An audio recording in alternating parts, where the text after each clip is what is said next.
જય રણછોડરાય મિત્રો, તો આજે આપણે ડાકોર રણછોડરાયના દર્શન કરવા માટે નીકળી ગયા છીએ. ડાકોર ગુજરાતના ખેડા જિલ્લામાં ઠાસરા તાલુકામાં આવેલું પ્રખ્યાત રણછોડરાયજીનું મંદિર છે. તો ચાલો મિત્રો, આપણે મંદિરે પહોંચી ગયા છીએ અને આ મંદિરનો મેઇન ગેટ છે. મેઇન ગેટની અંદર પ્રવેશ કરતા અદ્ભુત રણછોડરાયજીનું મંદિર દેખાયું અને બંને બાજુ દીપક સ્તંભ પણ છે. ત્યારબાદ સૌ પ્રથમ રણછોડરાયજી એટલે કે ડાકોરના ઠાકોરના દર્શન કર્યા અને તમે પણ દર્શન કરી લેજો. કહેવાય છે કે શ્રી કૃષ્ણ મૂળ દ્વારકાથી ડાકોર આવ્યા હતા. તેમજ ડાકોરમાં જે રણછોડરાયજીની મૂર્તિ છે તે મૂળ દ્વારકા મંદિરની છે. તેમજ દ્વારકાના ડાકોરમાં જન્માષ્ટમીમાં ખૂબ ધામધૂમથી ઉજવણી કરવામાં આવે છે. આ છે સુવર્ણ તુલા સ્તંભ. અહીં માનવામાં આવે છે કે ભગવાન શ્રી કૃષ્ણ સ્વયં સંવંત 1212માં દેવ દિવાળી ઉપર પધાર્યા હતા અને તુલાદાન કર્યું હતું અને માનવામાં આવે છે કે દરેક ભક્તની મનોકામના અહીં ઠાકોરજી પૂર્ણ કરે છે.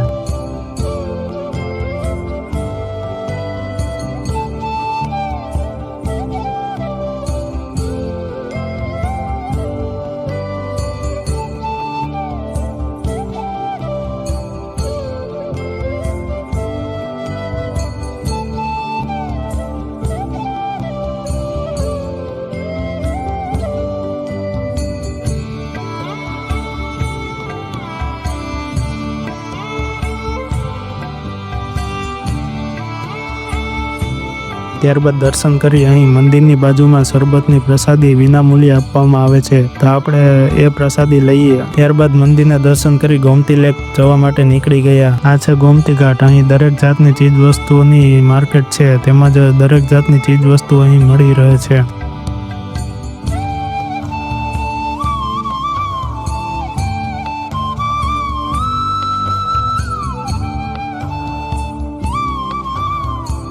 આ છે ગોમતી લેક અને આપણે સુરત દાદાને પાણી ચડાવી દઈએ અને દર્શન કરી લઈએ.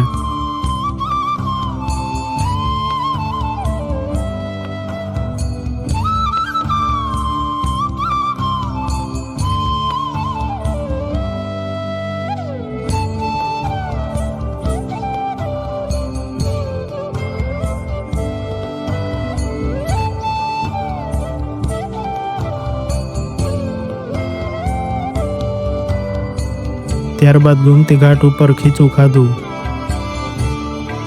આ છે ગોમતી ઘાટની માર્કેટ. અહીં જીવન જરૂરિયાતની તમામ ચીજ વસ્તુઓ મળી રહે છે.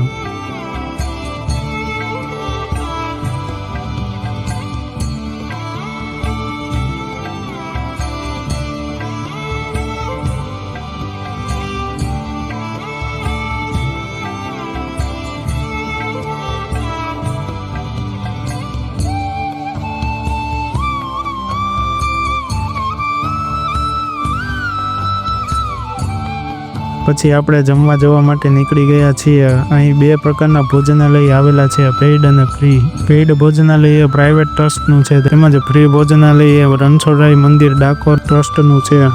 જોતો હોય તો ઓફિસ માટે કેટલા જણ? કેટલા જણ? ત્રણ જણા ફેમિલી છે. AC non AC? એસીના કેટલા? 900. Non AC 500. એટલે ટાઈમ ક્યારે ખાલી કરવાનો? કાલે 9 વાગે ખાલી. 9 વાગે ખાલી.